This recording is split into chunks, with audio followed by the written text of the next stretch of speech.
বিনা বাধায় বিসিবি পরিচালক হওয়ার পর এবার বিনা প্রতিদ্বন্দ্বিতায় ভোটে বোর্ড সভাপতি হলেন আমিনুল ইসলাম বুলবুল।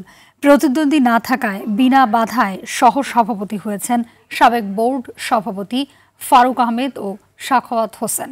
এদিকে নানা বাধাকে উপেক্ষা করে ক্রিকেটকে এগিয়ে নেয়ার প্রত্যয় নির্বাচিতদের কণ্ঠে। বিস্তারিত মাহফুজুল ইসলামের রিপোর্টে। দিনভর ভোট গ্রহণ শেষে সন্ধ্যায় আনুষ্ঠানিক ফলাফল ঘোষণা রিটার্নিং অফিসারের, যেখানে ৩ ক্যাটাগরিতে নির্বাচিত ২৩ জন ও এনএসসি থেকে আসা ২ পরিচালকের নাম ঘোষণা করা হয়। ভোট প্রদানের হার হচ্ছে ৭৩.৭১%। ক্যাটাগরি ১-এ ঢাকা বিভাগ থেকে সমান ১৫টি করে ভোট পেয়ে নির্বাচিত হন আমিনুল ইসলাম বুলবুল ও নাজমুল আবিদিন ফাহিম। আরেক প্রার্থী ফুয়াদ আগেই নির্বাচন বর্জন করায় দুজনের জয় ছিল নিশ্চিত।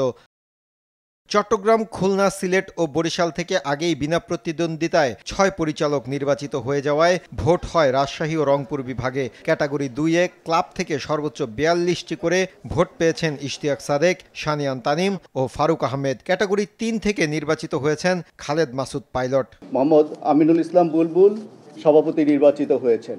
রিটার্নিং কর্মকর্তার ফলাফল ঘোষণার ঘণ্টা ২ পর সভাপতি ও ২ সহ সভাপতির নাম ঘোষণা করেন প্রধান নির্বাচন কমিশনার। যেখানে বিনা প্রতিদ্বন্দ্বিতায় নির্বাচিত হন তারা, নির্বাচিত হয়ে বাধা বিপত্তি পেরিয়ে সামনের দিকে এগিয়ে যাওয়ার কথা বলেন তারা। সমস্ত স্টেক হোল্ডারকে আমরা আহ্বান জানাবো বাংলাদেশ ক্রিকেটের কাজ করতে এবং আমাদেরকে সহায়তা করতে। এখানে কন্ট্রোভার্সি হয়তো নির্বাচনের আগে সব দেশে সব জায়গায় সব সেক্টরে হয়, বাট আমার জানা মতে আমরা বাংলাদেশ ক্রিকেট বোর্ডে যে কনস্টিটিউশন আছে উইদিন দ্য কনস্টিটিউশন থেকেছি। পিছনে জিনিসগুলো বাদ দিয়ে দিয়ে আমরা সামনে কিভাবে এগোবো এটা খুব ইম্পর্টেন্ট। সবচেয়ে বড় কথা, এটা বড় একটা টিম হয়েছে, so it was not easy because অনেক ফাস্ট কাজ। এবার কিন্তু ২৫ জনের কাজ। আই এম শিওর প্রেসিডেন্ট চিন্তা করবেন কমিটিগুলো যাতে ভালো করে করেন। নির্বাচিত ২৩ জনের পাশাপাশি জাতীয় ক্রীড়া পরিষদ থেকে 2 জন পরিচালক হয়েছেন এম ইসফাক আহমেদ ও ইয়াসির মোহাম্মদ ফয়সাল আশিক।